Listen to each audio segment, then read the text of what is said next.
those who are present here this morning. It is indeed, as I've said, an honor and a privilege to be here, and I think it's quite opportune that at the outset of Transport Month, one is here because this is the first Transport Month of the 7th Administration and the Government of National Unity. If we look back on the history of our country, the namesake of this university led the first government of national unity. At a time of great uncertainty, he provided leadership, bringing calm and stability and a miraculous peaceful transition from a difficult past into a hope of future. And so the responsibility of the 7th administration and the GNU is to provide a similar hope in a time of uncertainty. And so I think it's important for us to reflect back on where we've come in order for us to fully understand where we are going. I'd like to give you the warmest wishes of the Minister of Transport, Minister Creasy, who is currently in Durban today at the terminal as well, and she was in the Eastern Cape, in fact, last week. And so I said to her, Minister, it seems as if in this department, we are not just the Department of Transport, we also practice transport because we are forever on the move. Program Director, thank you for this opportunity. It is a privilege for me to stand here this morning at the outset of Transport Month, a time when we highlight the critical role that transport plays in driving economic growth, enhancing livelihoods, and ensuring South Africa's connectivity to the global economy. Today, however, we focus on the maritime sector, which is both a vital part of our transport infrastructure and a key to unlocking the full potential of the ocean economy. I want to indicate that the department has got, well, it had 12 entities, now it's 15. But at the time when it was 12, the minister and I had a meeting and she delegated responsibilities to myself. And one of those delegated responsibilities is SAMSA, and therefore by extension all its stakeholders will be within my purview. So I'm not one of those deputy ministers who is promising shadowing. I've actually got responsibilities that have been delegated to me, so I'm not averse. And then I'm quite appreciative to Minister Creasy for the very healthy working relationship that she has fostered for us at the outset of this term of office, and therefore she will be kept abreast with all the work that we do as she leads this department, and to assure all of you that she enjoys my fullest support in the endeavors in which she'll be leading us, and therefore I invite you to an open relationship between ourselves as the new ministry and you as the stakeholders to take forward this work. 2 days ago, I had the opportunity to participate in an important engagement hosted by SAMSA, where we discussed the wreck removal of the MV Ultra Galaxy, which ran aground on the West Coast. This incident, while unfortunate, serves as a valuable lesson and a reminder of the risks we face in our waters.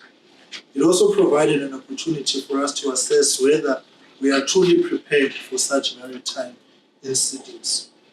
Our discussions raised some fundamental questions in my mind, particularly around our readiness in terms of equipment and skills. The chairperson rightly asked, are we adequately equipped to handle these types of incidents? The answer to that question requires reflection and some tough action. The events of the past few months have shown us just how volatile the maritime environment can be. Since July, we have had to respond to no fewer than 6 major maritime incidents along our coastline, ranging from fires on board vessels to mutinies and the loss of containers overboard. And tragically, this morning, whilst maybe not at sea but at the terminal, we have lost a worker whom a container fell on top of as they were moving containers around, and had a discussion with the minister, whose visit now is being overshadowed by that. But it reminds us of the complexities of the value chain, from safety to state of readiness. Several vessels sought shelter in our ports, including Mocha, and these were primarily internationally trading ships. This underscores the critical importance, therefore, of preparedness, not just in terms of having the right equipment, but also in terms of possessing the skills to effectively manage these incidents. The Ultra Galaxy incident has emphasized the need for us to build a resilient system capable of preventing and mitigating maritime risks, especially in the face of increasing challenges such as climate change, which is making our seas more unpredictable and more dangerous. Transport Month, with its focus on enhancing all transport sectors, provides the ideal platform for us to elevate these issues and prioritize the action. I remarked earlier on that when one was appointed in July, everybody who was texting was saying, please fix the road in my village, in my hood, in my town, in my city, which I agree with. But what we have not successfully done is the national conscientization of the extent to which transport is not just roads. It's a far broader economic ecosystem which requires us to place at the center anew that it's beyond roads. Yes, I don't like potholes. Part of my delegations is provincial roads. Tomorrow we'll be inspecting some of the key projects in the province. We need to fill the potholes. But if we were to just confine it to Imgwaqo or Apepondo to Indlela, then we have got a serious problem. And so I believe this Transport Month let us exploit the opportunity of the national attention, which has been foisted on us to extend the scope of the understanding. And so as we gather here today at SAIMI, I'm reminded, Chairperson, of the second question that you actually posed on Tuesday when you said, do we have the skills capacity to prevent incidents like the Ultra Galaxy from occurring? And this is where today's discussion becomes particularly relevant. SAIMI was established to address the very skills gap we're talking about, the gap that exists between the maritime industry needs and what is currently being produced. Our country has the potential to become a significant player in the global maritime economy, but this will only happen if we can develop and maintain a workforce with the right skills. As we speak, South African ports are handling vessels engaged in international voyages. These ships face modern navigational challenges heightened by climate change and shifting global trade patterns. We're not immune to the realities of the geopolitics taking place around the world. The diverting of traffic because of the Middle East conflict, amongst others, presents new challenges for South Africa. And how we respond to that is of critical importance. As we speak, now as a country, we need to ask ourselves and ready ourselves to be prepared to equip ourselves with a workforce with the requisite skills to meet the challenges head on. Government policy is clear on the importance of maritime skills development. The Comprehensive Maritime Policy of 2017 explicitly states that the maritime sector has the potential to become a major industry, generating employment and foreign exchange for South Africa. It also acknowledges that achieving this goal requires competent people, both at sea and ashore. To support this, the policy proposes the establishment of maritime centers of excellence designed to equip South Africa with specialized skills needed for the sector.